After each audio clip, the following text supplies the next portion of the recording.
Señores, Donald Trump y su insistencia en una deportación masiva de inmigrantes. Lo ha vuelto a decir y al parecer puede ser una realidad. Luego de ganar las elecciones, el presidente electo, Donald Trump, ha reafirmado esta postura que tiene sobre este tema, señalando con simples palabras: no hay otra opción, que según él debe de proteger las fronteras en los Estados Unidos.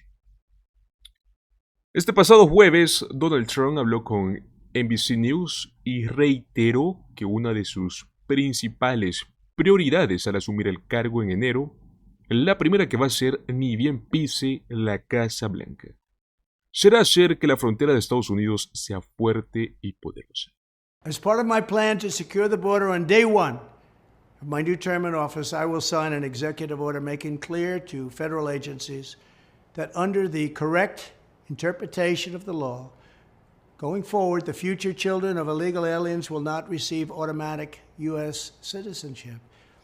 It's things like this that bring millions of people to our country, and they enter our country illegally. ¿Qué significa esta declaración? ¿Tan solo es una de las muchas promesas de campaña o ya existen planes concretos detrás? Así es, mis amigos, vamos a desglosar un poco lo que podría implicar todo esto en términos políticos, ¿no? Y en acción real. Empecemos con que Donald Trump ha afirmado en múltiples ocasiones que para él proteger la frontera es cuestión de seguridad nacional. Nada nuevo, pues ya lo vimos en su anterior mandato con el muro fronterizo, ¿no? Pero es un tema que ha estado tocando desde los primeros días en la política, argumentando que una frontera abierta, una frontera débil, podría facilitar la entrada de criminales y de narcotraficantes, afirmando que tenemos que hacer que la frontera sea fuerte, sea poderosa y al mismo tiempo queremos que la gente venga a nuestro país, fue lo que dijo Donald Trump.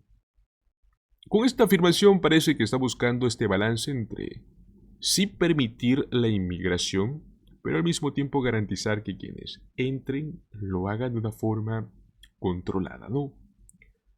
Ahora, ¿cuáles serían los cambios necesarios para poder cumplir esta promesa, no? El hecho de querer implementar una frontera fuerte y poderosa es algo que podría implicar un aumento en el presupuesto que ya está destinado para la seguridad fronteriza, que está destinado para la construcción de infraestructura adicional, el incremento de personal en aduanas, patrullas fronterizas, etc. No obstante, esto también plantea preguntas sobre cómo impactaría en las comunidades de los estados fronterizos, hasta de los propios inmigrantes. Ahora, uno de los temas más controvertidos dentro de su agenda es su promesa de realizar esta supermasiva deportación, la más grande vista en la historia de los Estados Unidos. Un compromiso que, como les dije, no es nuevo, pues ha sido una constante desde sus discursos en el año 2016. Y bueno, pues parece que ahora, con su victoria en las elecciones, quiere ponerlo en práctica, ¿no? Sin embargo, ¿qué tan viable es realmente llevar a cabo estas deportaciones masivas? ¿Qué impacto tendría en la vida de millones de inmigrantes indocumentados?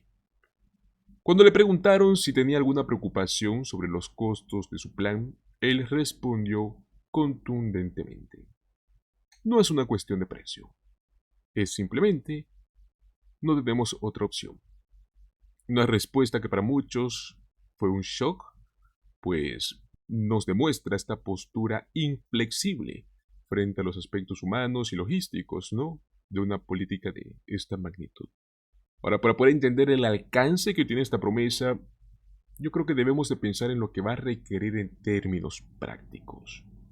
Un esfuerzo de deportación masiva va a implicar la movilización de agencias federales, de recursos económicos sustanciales, la cooperación de gobiernos extranjeros para recibir a los deportados, ¿no?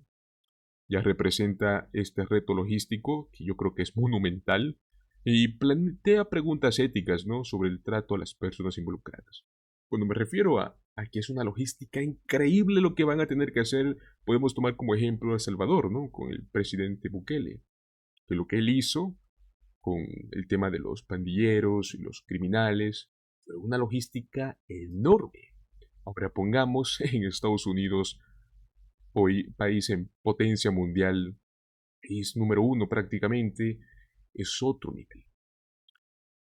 El director interino del ICE, Brad Tick, compartió en julio que un esfuerzo de esta magnitud sería un desafío tanto logístico como financiero. Para tener una idea, las deportaciones no solamente implican la detención y el traslado de las personas, ¿no? Sino que también la gestión de los recursos en centros de detención, los procesos judiciales, el transporte de estas personas a sus países de origen. Ese análisis fue bastante interesante y ha sido muy claro en que no es una tarea fácil, ¿no? Que va a requerir el apoyo de múltiples agencias. Hablamos hasta el Departamento de Justicia, del Pentágono. No es tan solo un asunto en el que envías gente de regreso, ¿no? Involucra un complejo entramado de leyes migratorias y de derechos humanos. Aquí entra mucho en juego los derechos humanos. Entonces, Donald Trump va a necesitar el apoyo de otras ramas del gobierno para lograr. A raíz de todo esto, el plan ha levantado muchas preocupaciones, lógicamente, entre la comunidad de inmigrantes, ¿no?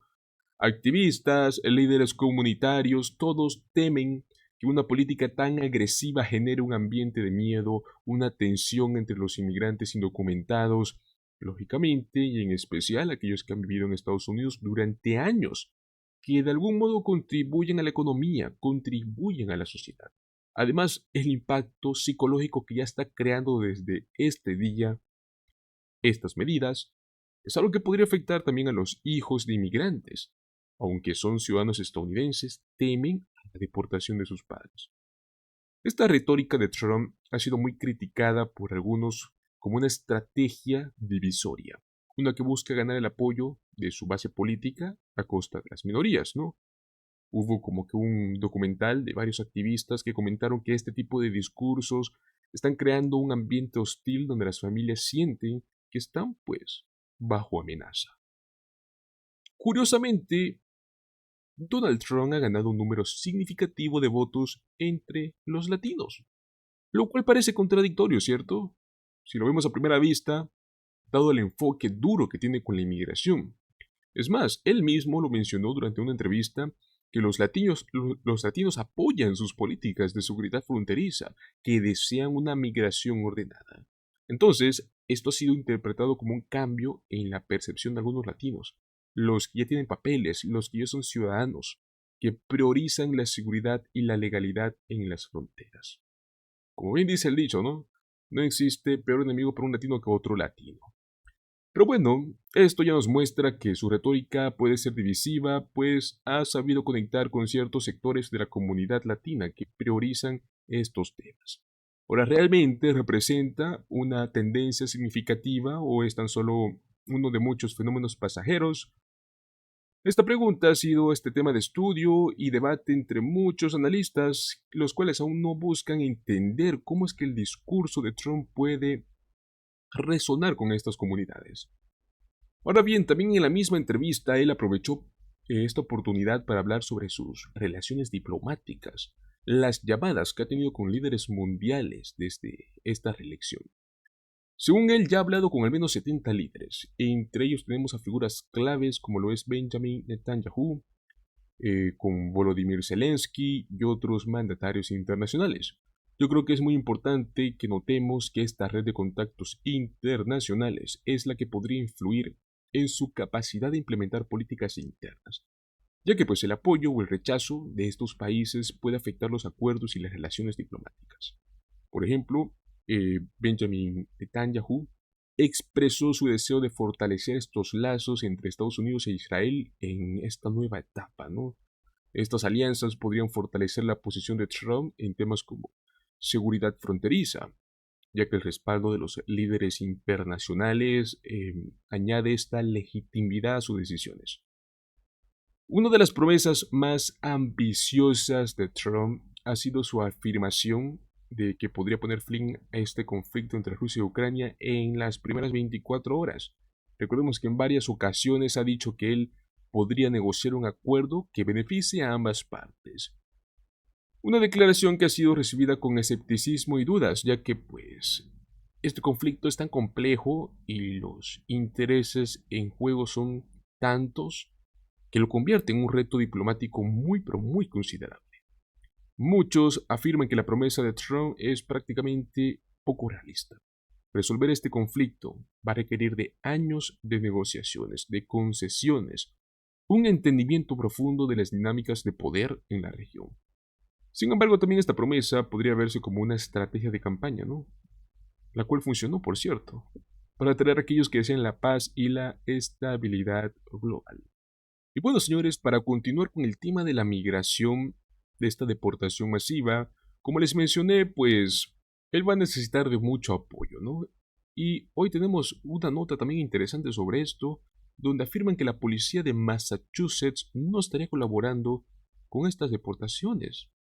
La gobernadora de Massachusetts, Maura Healey, dejó muy en claro ese mismo día jueves que su estado no va a colaborar con las deportaciones masivas propuestas por Trump. En una entrevista, le preguntaron si Massachusetts apoyaría el plan de la administración de Trump. Directamente en su respuesta, no, absolutamente no. Healey, como gobernadora, se compromete a proteger a los inmigrantes indocumentados en su estado. Bueno, mis amigos, una postura que refleja, ¿no?, la intención de proteger los derechos y la seguridad de estas personas, sin importar su estatus migratorio. Recordemos que para muchos inmigrantes en Massachusetts, esta declaración podría representar este rayo de esperanza, ¿no?, una reafirmación de que al menos en ese estado tendrán un refugio, un apoyo entre las posibles acciones del gobierno federal. Ella comentó que habrá mucha presión sobre los estados y sus funcionarios para colaborar con la agenda de inmigración de Trump, pero enfatizó que su administración hará todo lo posible para resistir estas presiones y cumplir con sus principios de protección, con sus principios y derechos para todos los residentes. Como lo ven, amigos, no se trata simplemente de un plan que va a agarrar Trump y lo va a hacer de la noche a la mañana, ¿no? Existirán muchos como estos casos, donde los estados no quieran acatar estas decisiones, estos planes que trae Donald Trump. La pregunta, mis amigos, para ustedes es la siguiente. ¿Será que este tipo de resistencias serán lo suficientes para detener o frenar el plan de deportaciones masivos de Trump? ¿O será que algún que otro estado terminará cediendo ante estas presiones federales? Quiero saber cuál es su opinión, así que me lo dejan en los comentarios. Y no olviden, si les ha gustado este video, suscríbanse al canal, denle un like a este video y compártanlo para demostrarme que quieren más contenido como este. Nos vemos en el próximo video. Hasta luego.